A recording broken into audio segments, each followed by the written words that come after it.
What if I told you Van Gogh wasn't just a painter, but something much more? Every painter has a unique identity. Their style, the subjects they explore, the way they compose a scene. Some stand out even more, pushing this individuality to another level. And when we think of art itself, one name almost everyone recalls is Vincent van Gogh.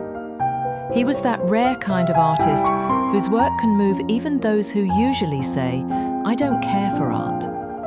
What makes his story even more striking is the fact that Van Gogh decided to become a painter relatively late, at the age of 27. And his career lasted less than a decade, ending with his death at 37.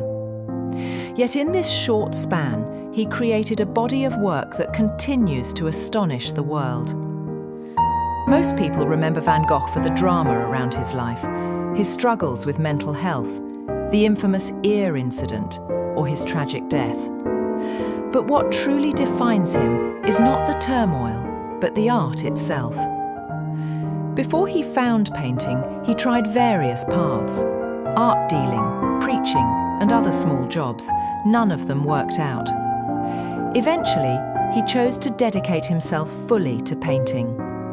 His brother, Theo, became his greatest supporter, discussing his works, offering feedback, and encouraging him. Their letters to each other remain one of the most important sources for understanding Van Gogh's thoughts and his process.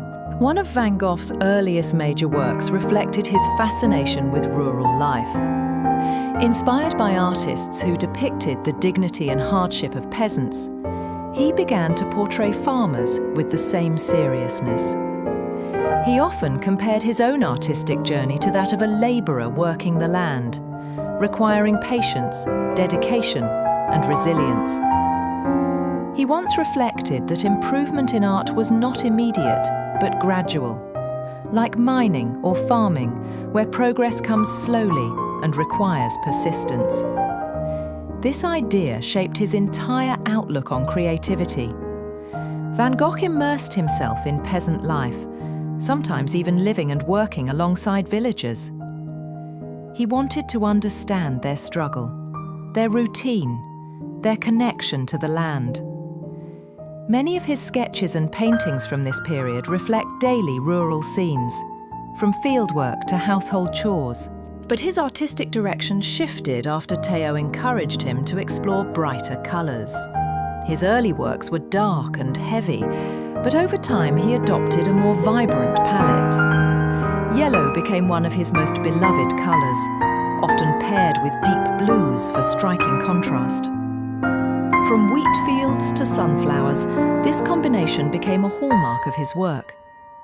Wheat fields especially fascinated him. For Van Gogh, they represented the cycle of life: growth, maturity, and eventually harvest. A metaphor he often returned to in his art. Using thick brushstrokes, he gave texture and energy to these scenes, a technique we know as impasto. Flowers also held deep meaning for him. At first glance, they symbolize beauty and vitality.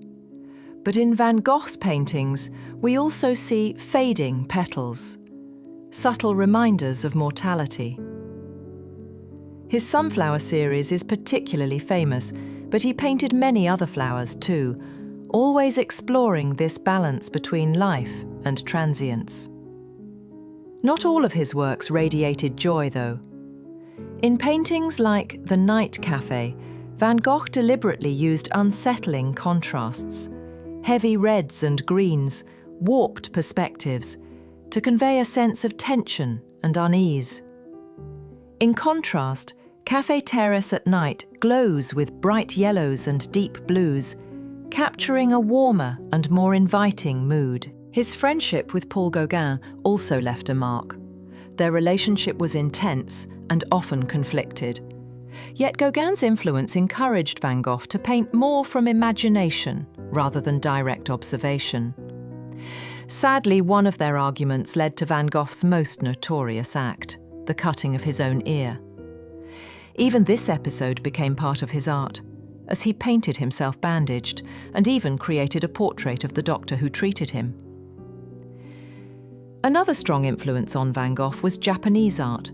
The bold colours, unique perspectives, and joyful atmosphere of Japanese prints fascinated him. He collected and copied them, incorporating elements of their style into his own works.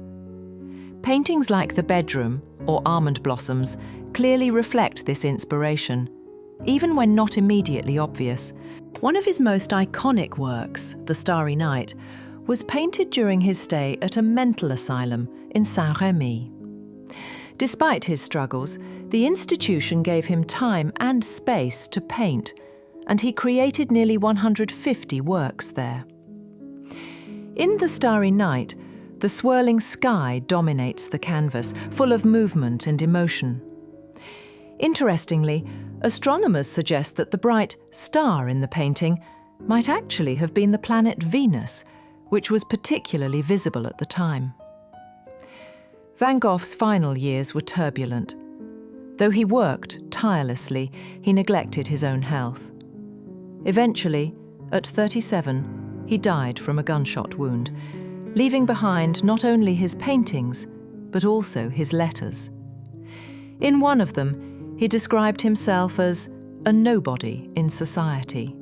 Yet, through his art, he expressed emotions and truths that words alone could not convey. After his death, Theo's efforts, and later Theo's wife Johanna, ensured that Van Gogh's works and letters reached the public. Without them, we might never have known his story so deeply. Today, Van Gogh is often seen as the archetype of the tortured artist.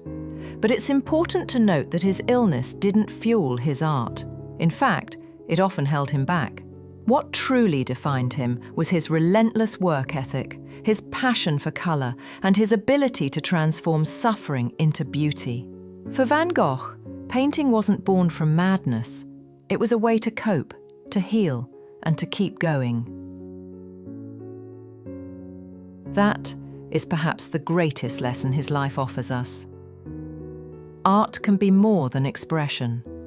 It can be survival.